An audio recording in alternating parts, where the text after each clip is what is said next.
either stance, that's a real problem for Canelo, because he will just be switching, and you don't know where the shots are coming from, and it's so easy for him to do so. And I think the thing that really made me appreciate him is there's many times where I've seen people try and trade with him and slug it out. I don't know if it's reachable for him. If anybody can do it, it's him, and I'm contradicting myself. I just don't see it happening, you know? Could it happen? Yeah, it's boxing. 1. Terence Crawford is reportedly teaming up with Gennady Golovkin in preparation for his highly anticipated fight against Canelo Alvarez. Their training partnership is said to focus on enhancing Crawford's timing, punching power, and overall ring intelligence. With Golovkin's world-class experience and technical knowledge, this collaboration could give Crawford a critical advantage as he heads into one of the biggest and toughest challenges of his boxing career.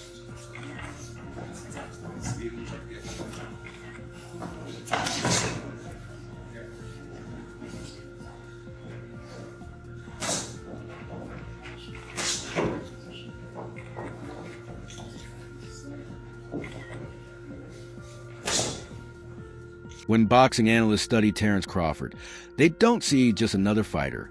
They see a rare, extraordinary talent. Crawford blends speed, precision timing, and an exceptional ability to read his opponents with ease. He is celebrated for his smooth stance switching and seamless mid-fight adjustments, a rare skill that only elite boxers possess. His boxing IQ is often praised as genius level, allowing him to dismantle opponents strategically and efficiently. What sets him apart is his adaptability, intelligence, and unmatched ring awareness. Many observers consider him more than just a great fighter. They view him as a master controlling fights with brilliance and strategy. Who can do it? It's Terence Bud Crawford, a man who survived getting shot in the head, for God's sakes. Like, he is not normal. He is a wizard of boxing. He's got genius IQ, one of the smartest boxers I've ever seen, and he can do it all. He's had over 40 fights. I can't ever remember seeing him, like, shook or worried. I mean, this is, trained killers trying to take his head off, and he never looks out of pocket. He is like a rapper who just turns up and figures out his lines on the fly and still makes it sound like the best song you've ever heard. Like, that's how amazing he is. Like, I've never seen anyone who can fight out both stances the way Crawford can. I mean, he looks so natural in either stance. That's a real problem for Canelo, because he will just be switching, and you don't know where the shots are coming from, and it's so easy for him to do so. And I think the thing that really made me appreciate him is there's many times where I've seen people try and trade with him and slug it out, and when they stand in the pocket and they just go for it. And even in those situations where usually both of you are getting hit, he still manages to hit and not get hit. It's like he's in the Matrix. And this isn't against average fighters, this is against the best in the world at 4 different weight classes, and he's made it look easy pretty much every time he's moved up. I think in the Errol Spence fight, that was a fight that was supposed to be 50-50. The pressure was on. A lot of people thought he was going to lose that fight. He made that look like a boxing lesson, and the reason is when Errol Spence would throw a punch and not get out of the pocket quick enough, he would make him pay every single time. And if people are worried about Canelo's feet being slow, if there's anyone who can punish that, it's Terence Bud Crawford. In terms of weaknesses, these guys, they don't really have weaknesses. They've just got things that they maybe not as amazing at. That's the level we're talking here. Canelo has been accused of being a bit of a slow starter, and that could be. Mikal Fox recently shed light on a key factor in the upcoming showdown between Terence Crawford and Canelo Alvarez. According to Fox, the only true disadvantage Crawford faces is the weight. Moving up to challenge a naturally bigger, stronger fighter like Canelo is no small task. The size difference could allow Canelo to apply physical pressure, making exchanges of raw strength more difficult for Crawford. However, Fox emphasized that outside of this physical disparity, Crawford has the advantage in nearly every technical area of the sport, that Crawford's exceptional footwork enables him to create angles that frustrate pressure fighters, while his sharp, precise jab controls distance, sets up combinations, and breaks an opponent's rhythm. His timing, often described as elite, allows him to exploit even the smallest mistakes. More importantly, Crawford's boxing IQ stands among the best in the modern era. He possesses a rare ability to adapt seamlessly mid-fight, switching stances and tactics based on what the situation demands. Fox concluded that these qualities make Crawford an incredibly tough matchup for Canelo. If Crawford can withstand the physicality and prevent Canelo from dominating with power shots, his superior skills could shine through, giving him a legitimate chance to outclass the Mexican superstar. I think the only disadvantage Bud really has is the weight. I think he has all the skills and attributes that are required to beat a beat a guy like Canelo Alvarez. Canelo's kind of flat-footed. You see the fights with the ball, the aura, and even school didn't do much, but you see that movement irritates Canelo. You know what I'm saying? When dudes that know how to control the range and stuff like that, he didn't look like the world beater. You know what I mean? The motherfuckers that sat in front of him, them dudes that sat in front of him, you see what he did with him. You know what I mean? But guys like Bivol, who was bigger, but he bounced in and out. Laura, motherfucking landed counter lefts, and he's circling out, and that shit was fucking with Canelo. Floyd, you know, it probably killed Canelo that Floyd was always only an inch away. You know, a little step back, you know what I'm saying? And you like, I feel like I missed by a mile. That's crazy, because he didn't use no movement. Right. He stood in the pocket. Right. Yeah, I mean, G was, you said G? No, I said Floyd didn't use no movement. Yeah. He was always where he needed to be in the ring. He was always where he needed to be in the ring. I'm in there to land, then I'm just right here. In there to land, but now I'm right here. It just, bad motherfucker, Joe. Like that's what we know. You gotta understand. Floyd was a bad motherfucker. But the movement, having good feet under you, helps against Canelo. When new training photos of Terence Crawford's physique appeared online, Showbiz the Adult noted the mix of curiosity and skepticism they sparked. The images showed Crawford in peak condition, with a sharper, more muscular frame than usual. Immediately, questions arose about their authenticity. Were they genuine or digitally enhanced to intimidate Canelo Alvarez before their clash? While acknowledging Crawford's reputation for discipline and dedication in training, Showbiz pointed out that such dramatic physical changes inevitably fuel debate. The reaction underscores how intensely fans and analysts scrutinize every detail when a super fight of this magnitude approaches. And amazing is this photo photoshopped, because this photo that Ilya Tapora posted of Terence Crawford is the latest photo we've seen, and he looks just less impressive in this photo. Well, the question is really, when were the photos taken? All right, so when you look at this photo and you look at this photo and look at this video of Terence Crawford with His Excellency Turki Al-Sheikh as Terence Crawford is working out, supposedly just yesterday, right? Which one is Terence Crawford's latest appearance? Because even though this is the latest photo you've seen, doesn't mean this is when the photo was taken. The only reason why people are confused is because this latest photo seems to have been taken in Vegas. And we're approaching fight week, and Terence Crawford is already in Vegas, hence the video with him with His Excellency Turki Al-Sheikh in Vegas. Now, let me explain all of this. Well, first you gotta look at the hairstyles, right? Terence Crawford in this photo from Ilya Tapora, his hairstyle is totally different than this hairstyle here with Terence Crawford shredded wheat. It is also different than his hairstyle that he has here in the gym with His Excellency Turki Al-Sheikh. You can tell because you can tell how the hair braid, like how it's parted in this photo, and in this photo, they're more parted down the middle, where this video is slanted, it's in like a diagonal slant, which I'm thinking is his latest. Adam Smith recently offered an in-depth breakdown of why he favors Terence Crawford over Canelo Alvarez, emphasizing timing as a key factor. In his view, boxing isn't only about skill, but also about facing opponents at the right or wrong stage of their careers. Smith explained that Canelo Alvarez, despite his incredible resume, has endured years of punishing battles against elite fighters. Those wars, he argued, have naturally taken a toll on Canelo's body and may have reduced some of his speed, explosiveness, and sharpness. Although Canelo remains highly skilled and dangerous, Smith believes he is no longer operating at his absolute peak. By contrast, Terence Crawford appears to be entering the prime of his career. He is undefeated, carries great momentum, and shows no signs of slowing down. Crawford is not only physically sharp, but also mentally driven, still hungry to prove himself against the biggest names in boxing. Smith suggested that this combination of form, motivation, and energy gives Crawford a distinct advantage. Ultimately, Smith argued that the timing of this matchup works in Crawford's favor. Facing Canelo at a stage where his sharpness has slightly diminished, Crawford has the perfect opportunity to cement his legacy with a defining victory. Vegas to see, I think Terence Crawford beats Canelo, and I think that it's going to be his coming out party. I'd love to be there, and Canelo, of course, an all-time great. Yeah, but listen, I love Ireland, and I'm pleased to be in Belfast with the zone for Crocker and Donovan. There's something about an all-Irish fight which is fantastic, and it was great and controversial first time around. It's even bigger now, so yeah, let's chat over there and get on with it. Just a quick one on Canelo Crawford. I heard you pick Crawford. You just said it there. How much of that is down to timing, and how much of that is down to styles? A bit of both. I think Canelo is approaching 70 fights. He's been beaten before. Crawford remains undefeated. I think that the jump up is big, but I think he's got the speed, the IQ, the experience, the know-how to be able to handle it. If he's switched on for every minute of every round, I think he wins, and I think he announces himself to the world on Netflix.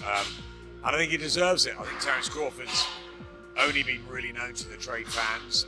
Canelo, obviously, a bigger name, bigger star, and look, I fancy Crawford in this fight. Look, nothing against Canelo. Maybe it's a little bit of time in the skull fight. I don't know, but there's plenty that fancy Canelo be too big, too strong, too good. It's Crawford for me. On TalkSport Boxing, the debate over Canelo Alvarez versus Terence Crawford grew heated, with strong opinions on both sides. Some commentators argued that if Crawford were to suffer a devastating loss to Canelo, it could potentially end his chances of competing again at the highest level. They pointed to Canelo's natural size and relentless pressure as possible deciding factors. Others countered that Crawford's superior skills, adaptability, and boxing intelligence could expose Canelo's vulnerabilities. The split in opinion mirrored the broader boxing community. What stood out most, however, was the bold prediction that a defeat could jeopardize Crawford's future in marquee fights, underlining the immense stakes surrounding this clash. Big argument that Canelo Alvarez starts the favourite going into this one because he's the super middleweight world champion. Bud Crawford jumping up two weight divisions, and he's jumped up a weight division before that as well, beating Errol Spence. You just look at it and go, it's a massive ask here for Terence Crawford. But something inside me tells me he wins, and we'll get into that later on. Well, we'll talk about that in a minute, but in the meantime, Canelo, as ever, has left no stone unturned. He's been training at altitude in Sierra Nevada, looking to get the maximum body stamina and preparation advantage. It's something that he's used to, and of course he's going to effectively be the home fighter because Tex-Mexers will be up in their numbers from Texas, also Hispanic fans from all around the United States. The fight is being made on Mexican Independence Day. I don't think you have to be a great crystal ball gazer to know where the bulk of the crowd is going to be rooting when they step out inside those ropes and their names are bellowed out by the ringside announcer afterwards. Listen, even though the fight happens in America and Terence Crawford is American, it is going to be so pro-Mexican there, because Canelo is accepted. He's like an adopted son there, and Mexican Independence Day, all of that goes so much in favour of Canelo Alvarez. You go, actually, the guy that's a four-division world champion and a superstar of the sport and American will start probably the fan favourite will definitely be Canelo Alvarez. Yeah, definitely. And he's been training with somebody, sparring with a man who he thinks replicates Crawford's style in sparring many rounds against Yaron Ennis. George Ferocious Kambosos Jr. shared his perspective on the matchup by stressing the effectiveness of Canelo Alvarez's relentless pressure style. In his view, Canelo is most dangerous when he's closing the distance, cutting off the ring, and unleashing powerful combinations. Kambosos pointed out that Canelo's greatest strength lies in delivering heavy, accurate punches while keeping constant forward momentum. He predicted that Canelo will bring the same strategy against Terence Crawford, attempting to force him onto the back foot for much of the fight. The real test for Crawford, Kambosos explained, will be whether he can withstand those punishing shots and prevent Canelo from dictating the pace. For Kambosos, Canelo's pressure is a weapon no opponent can afford. Canelo is the pressure fighter. He's got to put the pressure on Crawford. He has to be able to land his big shots. He's seasoned at fighting a super middleweight. he's fought as high as light heavyweight, as we know. So he is accustomed to the bigger punches, the bigger shots. I don't think Crawford can really land anything that's going to trouble a guy like Canelo Alvarez. You know, Canelo is such a good pressure fighter, and for him to be successful in this fight, he needs to be able to really cut the ring off very, very well with a guy like Terence Crawford. Now, we saw in Canelo's last fight against Skull that he was not able to really cut him off well. So that has caused a lot of doubters, you know, and people starting to think, you know, Crawford will have that edge in the footwork and the movement department. But, you know, when you're fighting a big fight, you're going to get up for a big fight, and he's really going to be at his best against a guy like Terence Crawford. So I believe he will cut the ring off, you know, very, very well. And for him to be successful, he has to land shots on Crawford, put him in two frames of minds, make Crawford double think every time Canelo goes in and wants to land shots and land shots. Now, a guy like Crawford is so slick, so dynamic, able to punch you from different angles and, you know, different stances. We see he switches from orthodox to southpaw. He might fight the whole fight in southpaw. So he's so dynamic. Now, he's the kind of guy that he's going to put Canelo in two kind of frames of mind. Some analysts point to Terence Crawford's performance against Israil Madrimov, noting he didn't appear entirely comfortable at the higher weight. They argue that moving up yet again to face Canelo Alvarez is an even greater challenge, one that could expose vulnerabilities. Against Madrimov, Crawford was still adapting to division, and his power seemed less dominant than at welterweight. The concern is that against Canelo, a naturally bigger, stronger fighter, this limitation could become more apparent. Those who share this view believe the size and weight disparity could neutralize Crawford's usual advantages, making this step a particularly risky move in his career. But a lot of people feel Crawford actually lost that fight. So we've got a Crawford who's coming in off the back of, well, his previous two fights. One of them was brilliant performance. The other one was a bit lackluster by his very high standards, albeit against a very, very good fighter. But you could see in that fight that the size of Israil Madrimov, bear in mind, 154 pounds. Israil Madrimov still fights at 154 pounds. This is super middleweight, 2 divisions more. And we've seen Canelo when he's brought someone up from 154 who was a decent size 154 pounder in Charlo. Crawford's not going to do what Charlo did. Charlo fought like, you know, someone who was completely scared out of his mind and just didn't want to knew he wasn't going to win, but didn't want to get stopped. That was really the look we were getting from Charlo. Crawford is not going to do that. He's a very proud man. He doesn't know what it's like to be defeated. He fully believes in himself and the shape he looks in phenomenal shape. He's coming into this fight fully believing that he can win this, and that right there is the mindset you need to have. It will give you, it won't guarantee you victory, but it will give you a better chance than if you went in there thinking, right, just survive and see what happens. I do think that the size difference will be something. Although saying that, look at Canelo Alvarez, we look at his most recent performances, and when's the last fight from Alvarez that's really made you stand up and take note? Caliplant, Billy Joe Saunders, maybe those 2 fights, they were good performances. Lost, clearly, the Dimitri Bivol fight, although it's very close here, it was on the scorecards, it was a clear loss. Against Triple G, it was just a meh performance. Likewise against John Ryder, Charlo, we won't even talk about that. Munguia, it was a bit meh. Again, Berlanga, it was like, okay, and show me. Former Canelo Alvarez team member Joe Vargas gave his perspective on the upcoming showdown, firmly insisting that Canelo is built differently. Vargas explained that Canelo possesses qualities few fighters can match, highlighting his calmness under pressure, devastating body punching ability, and knockout power in both hands. These attributes, he argued, make Canelo uniquely dangerous. Vargas stressed that Terence Crawford, despite his intelligence and skill, has never faced an opponent quite like Canelo, someone capable of blending raw power with defensive sharpness.